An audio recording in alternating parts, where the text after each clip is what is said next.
Tinubu's government is Yahoo government. So, do you know who owns Mata? It's Tinubu's mother. That Abiba too, Mogaji, the one that died.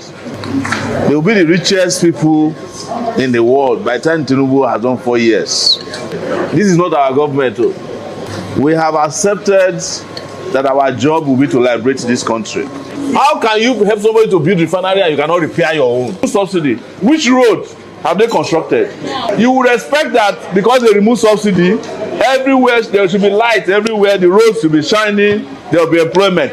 Nothing has changed in Nigeria since they removed subsidy. The only thing that removal of subsidy has brought is hardship and suffering. All the major political parties, as they call themselves, were all going to remove subsidy. So if you voted for Atiku, subsidy would have been removed by now. If you voted for Peter Obi, subsidy would have been removed by now. If you voted for Atiku, they would have floated the naira by now. Maybe naira will even be 1,000. If you voted for Obi, they would have floated the naira for now because they are not interested in Nigerian people. They are interested in the foreigners who come and cash out on the. Seriously, like I keep on saying that Nigeria cannot work because he said it that Adjoint was sustainable, same thing would happen. So it was Atiku, same thing, P2B, the same thing. But I don't know what the difference might have been if Atiku won or P2B won. But this episode that won, we've seen what happened. After they removing the subsidy, nothing was done with our money. No good road, no steady lights, no clean water, nothing, no security. Nothing was done with the subsidy that was removed. Then I asked myself, why is the removal of subsidy happen? Why did it happen? And why did all of them, all the candidates, have the mind to remove fuel subsidy? What is their plan? And as you can see, Tinubu have no plan after they remove the subsidy. Nothing have been working in Nigeria. Nothing have been established. No company, no good road, nothing, no factory. Nothing has been established in our country ever since it was removed. Then I think I'd like you guys to hear also what he said in the live video where he was interviewed. I'm talking about Sowore. So let me allow you guys to watch that video. And then at the end, you can hear everything about that video in the comment section. Don't forget to subscribe if you're new to my channel. See you guys. Lot said. Well, joining us now is Sowore live, joins us and via video conferencing. Good morning to you. Thank you for having me. Good morning. All right. That conversation has indeed sparked a lot of reactions online, and it begs a question. And the question simply is, this is not the first time this conversation is being said in public or on video, on tape, but how and where do we go from here? If you've highlighted these challenges, what are the expectations from fellow Nigerians? Well, I think this is a video that is not new. I should say that. As a matter of fact, this video is almost immediately after Tinubu was sworn in as president. I was hosting a group of supporters in Abuja, and we had this conversation. But it sounds and looks new because it's like a prediction, a prophecy that's come to pass consistently, that this country is headed in the right direction, in the completely wrong direction, and the ship of state is unstable, and that it was part of this that led us to organize August protests that you're aware of, and bad governance, and also followed up in October. So anybody who's not still under any illusion that this country somehow will manage by itself or on its own to stabilize and make progress is who should have him or herself to blame. So it is for Nigerians to decide, as I've always said consistently, and I'll keep saying it, when it is that they want to be liberated from these conditions under which they have found themselves within the Tinubu regime, because nothing is going to get better. As you know, when I made this speech, the national grid wasn't collapsing as frequently as collapsing. The economic situation wasn't even as bad as this. You're discussing just now, before I came on your show, you're talking about petrol price, but nobody's talking about diesel, nobody's talking about kerosene, gas, food prices. And we are pretending here that all that we need to do is to help somebody who built a refinery to sell petrol. And we have 4 refineries that are supposed to be in operation and for which we are paying salaries, and nobody is asking when are they going to start functioning. And we get distracted all the time by irrelevancies in this country. So your question is, where are we headed next? Well, it's up to us where we're headed next. Either we go in the direction of perdition or salvation, but it's up to us. All right, we'll come back to talk about, the state of the nation in terms of economy. But let's look at another area, which is an offshoot of the End Bad Governance protest, one that you were very much in support of. We've seen that there have been minors that have been arraigned before a federal high court. Videos emerged on social media of these minors, some of them collapsing in court. They've been granted bail to the tune of 10 million naira and the shorty. Wanted to find out what your thoughts are regarding this situation and, how this administration has handled it. Well, this tells you that this administration means no good for the Nigerian people. I have not seen in so many places in the world where kids, some of them below the age of 14, some of them 10 years old, are arrested, detained permanently almost, because they've been in detention for 90 days and more. In an order given by a judge in Abuja, somebody who's supposed to be a father was the one who gave the initial order that they should be detained. And then they're brought to court, and you've seen it. We've been talking about this. In fact, it was part of our demands for October 1 that all these guys are immediately released. And these are guys that are kids are supposed to be in school. You can't send them to school, but you have arrested them, you have detained them for a prolonged period of time. And most importantly, and which is the most terrible and most egregious, they are charged for treason, which carries death penalty. I mean, how do you charge kids who are supposed to be in school for treason? And if they are found guilty, they are going to be killed, because that is the penalty for treason. And what is the offense? That some of them are waving Russian flags, or they participated in the protest that has to do with hunger and starvation. You know that the country of Nigeria has lost its soul. All right, Mr. Sowore, let's just please permit us to just take a pause here. Let's quickly, we'll come back to you. Let's join our reporter, correspondent on the ground. We do hear reports that we have the arrival of the kids who were trafficked from Nigeria to Ghana, and they are coming into our compound right now. Let's see if we can have footage of them as they come in. These two boys, or kids rather, were trafficked to Ghana.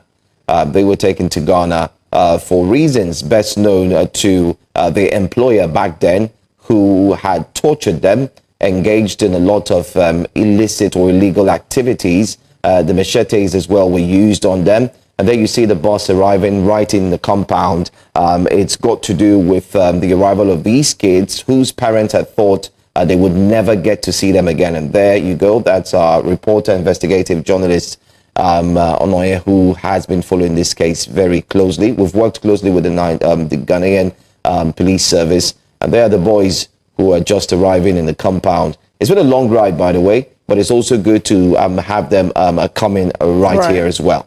I mean, it's great to see them. Sad story, but bittersweet. Bitter in the sense that this is happening. It's also a reflection of the government, or the government of the day in terms of, or the economy, I would say, and how tough things are. People are looking for better living conditions, and that in a way will foster and fuel conversations like trafficking. Yes, trafficking is a worldwide challenge, but when the economy is not as good as it should be, there will be higher cases of trafficking. We're excited that these kids have been rescued. Congratulations to our new central team for doing this thorough investigation in collaboration with the Ghanaian police. And these kids will be reunited with their parents. They'll be meeting their parents today. And we hope that we'll be able to bring you live updates regarding this. So yes, there we have it. Now, let's bring back Mr. Omoyele Sowore into the conversation. We've just played a video of two young children who were trafficked from Nigeria to Ghana. And a number of these situations, we see situations of people trying everything that they can to leave this country. This administration has positioned itself, or has said a number of times, how very passionate they are about bringing Nigerians in the diaspora back into the country. They've talked about the healthcare sector and the work that they intend to do in healthcare to ensure that they can encourage young doctors to stay in the country and those who have gone to return. what actions, are there maybe one or two actions that have indicated in any way that the administration is serious about implementing policies to better the lives of Nigerians? And I'll give an example. Would you applaud the ministerial reshuffling, the rejigging that's happened, and the new appointments that have been made? Would you say that this is a step in the right direction and that maybe, we can see some light at the end of this tunnel? One of the things I no longer do, and I will never do, is to be appointing officers for failure.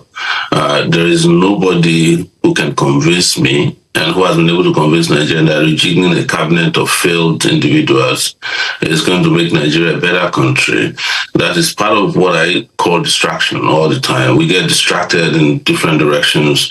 The person and the place that needs to be reshuffled is the presidency, so that we can have the right people who understand economic development, who understand political exigencies, and who understand that the dignity of Nigerian people is the most important place, not changing class captains in a school that needs a brand new principal.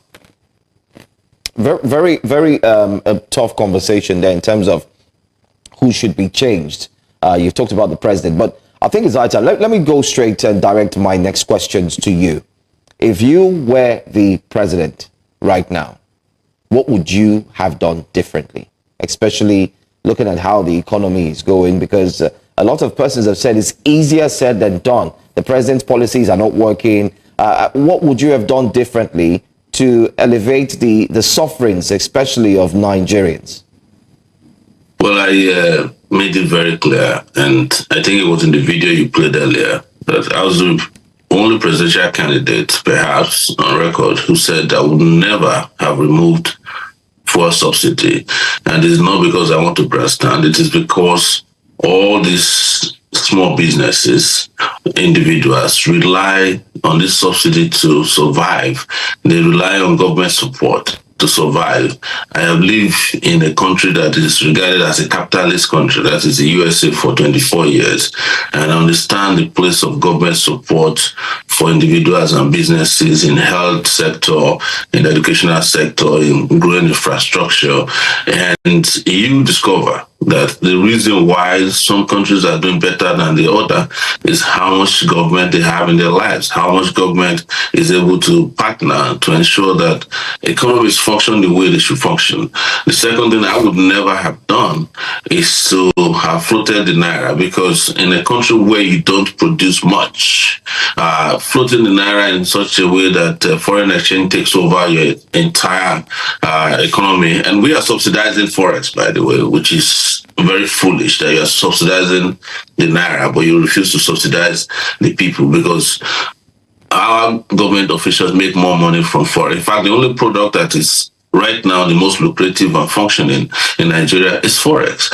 And those people who are supposed to be in charge of monetary policy are also engaging in selling forex. They are doing both central banking and commercial banking as it suits their agenda. So the most amount of wealth that you can make quickly in Nigeria is to sell forex. And that is the problem. Very soon there will be another meeting of the Monetary Policy Committee of the Central Bank, and they will increase interest rates, the most foolish economic decisions you can make. And I have no apologies for saying this, because their own position, which is driven by the World Bank and the IMF, is that if you increase interest rates, people will go and save money, and you mop up excess liquidity, which is an economic policy that has expired as far as even international economic policies are concerned. You only do that if your economy is functioning, if you are producing. But as long as you don't, and you rely heavily on everything, and you import a lot, your economy cannot function by taking foolish economic decisions or allowing structural adjustment programs that have expired in 1980 to become the central economic policy. You need we will have a people-centric economic policy. And I know that upon saying this, some people might jump on your show and say, oh, Sowore did not break down what he meant by that. No, the breakdown of it is that the people deserve the support of government. They deserve help. They deserve salaries and wages that can make them survive, living wage. You can't be paying somebody 70,000 naira a month. Per month. I'm not talking about per hour. People are making 70,000 naira per hour here, as far as work is concerned. And you ask people to buy the bag of rice for 100,000 naira, and then they have to transport them. So even Lagos, who claims to be the biggest African economy or West African economy, is paying 85,000 naira, and then they launch a train in which, if you travel by train to work every day, your transportation fees alone will take 60,000 naira. And when I challenged them, they had nothing to say, because these guys are not there for any economic policies. They are there to take care of themselves and their cronies and further their own personal economic agenda. That's where we'll be different, because we would have had an economy, it was going to be a total change of social, political, and economic policy for the Nigerian people that will be in direction of ensuring that we put more money in your pocket, as opposed to taking money from you and putting in the pocket of a few. The 1% fabled Nigerians who they claim are driving private enterprises that actually are public enterprises converted into private businesses. All right. I would like us to talk a little bit of politics. A number of the political parties, we're starting to see them falling apart. The All Progressives Congress has come under fire for how the state of the nation has been run. The PDP has been one that has faced a lot of tribulation in the past months, or would I say years at this point. The most recent being the drama in Rivers State, which many have said is beyond the PDP. Nyesom Wike, the Minister of the FCT, has been criticized for his quote-unquote impact or influence, I would say, in Rivers State governance. And I'd like to get your thoughts, because there are those who think that he is bigger than the party and the party is not able to question him. And there are others who say that it's the role of the president to actually subject him to control or actually discipline him. And that's not to say that Siminalayi Fubara doesn't have his own fair share of blame, but I'd like to get your thoughts on what's happening in Rivers State. But so that's exactly the problem. We never follow up on issues fundamentally so that to get to, we discuss the root of the matter. Where did Sim Fubara himself come from? It was product of Wike. Wike was using Sim Fubara to steal Rivers State money. As is, I think it was the Accountant General Commissioner of Finance. In fact, Sim Fubara was supposed to have been arrested by the EFCC.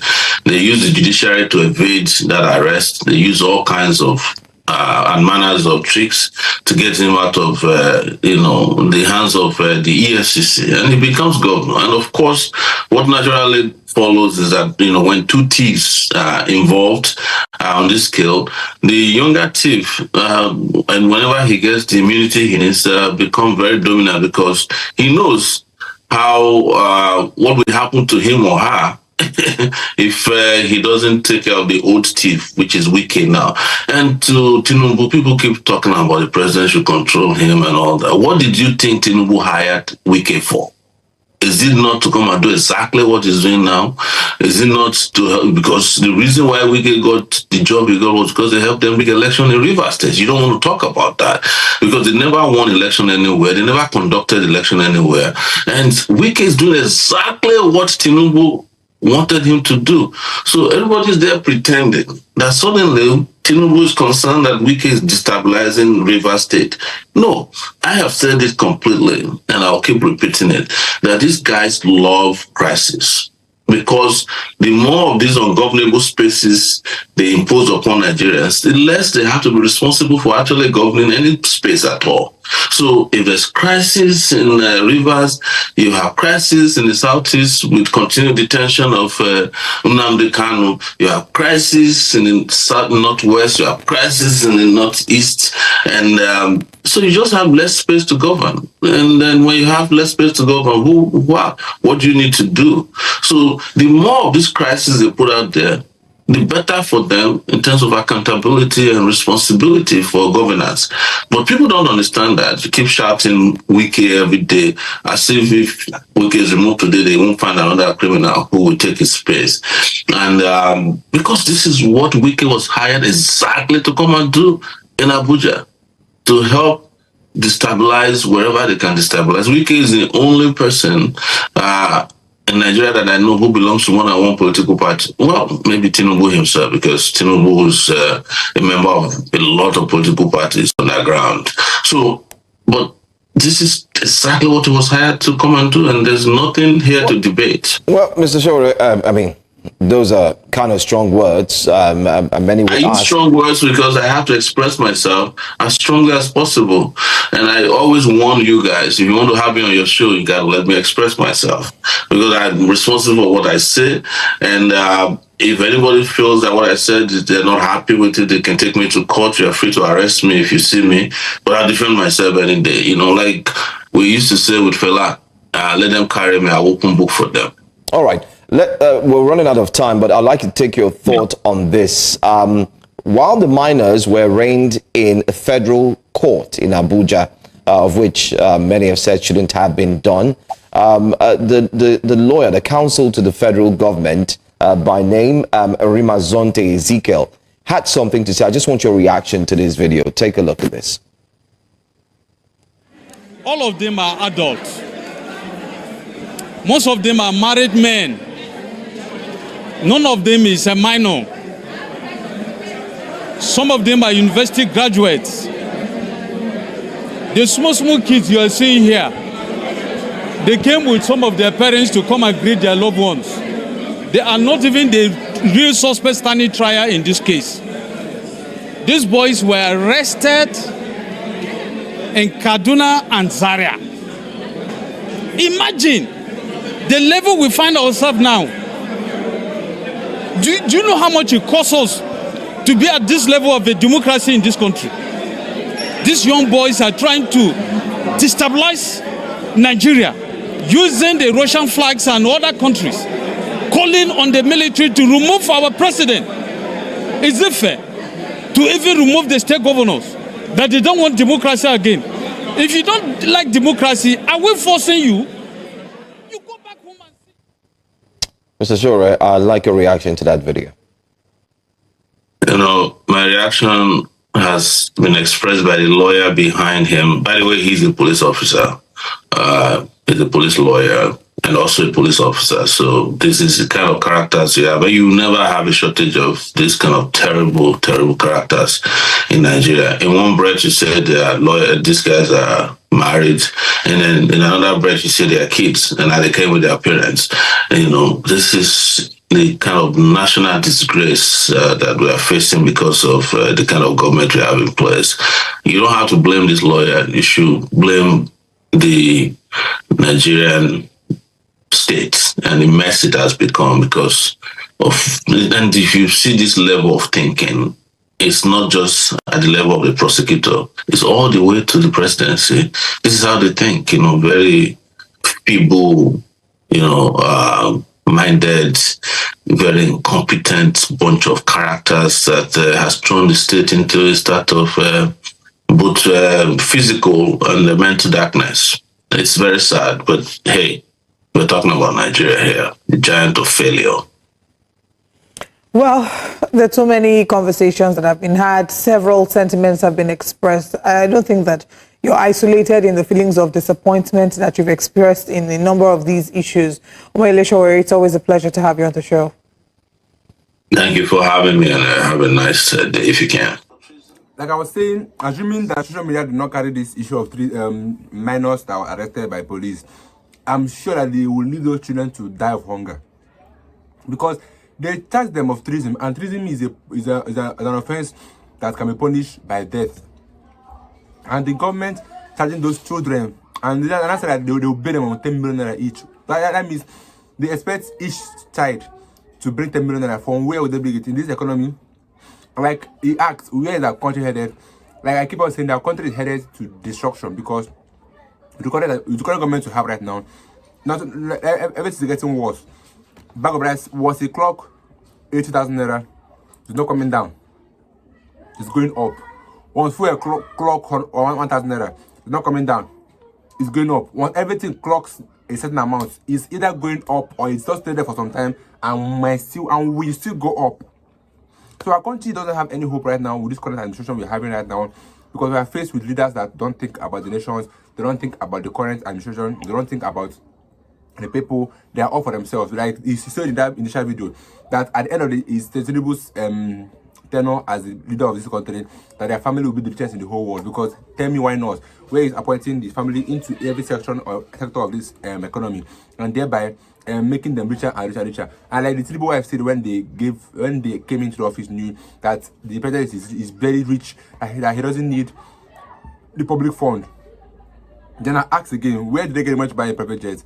All his foreign trips who were sponsored from where?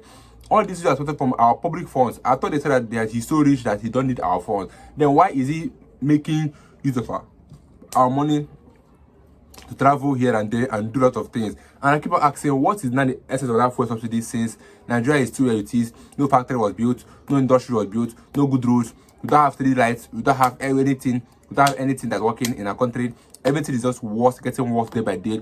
How it was in time of Gold Jonathan, it became worse in time of Buhari, and now it's now getting more worse in time of Tinubu. I wonder how it will be in the next section or in the next coming 4 years. And I believe that we are seeing the shaky that we are facing. And I think I would like to air your views here in the comment section. If you're new to my channel, you can subscribe. Don't forget to air your views in the comment section. I'll see you guys in my next video.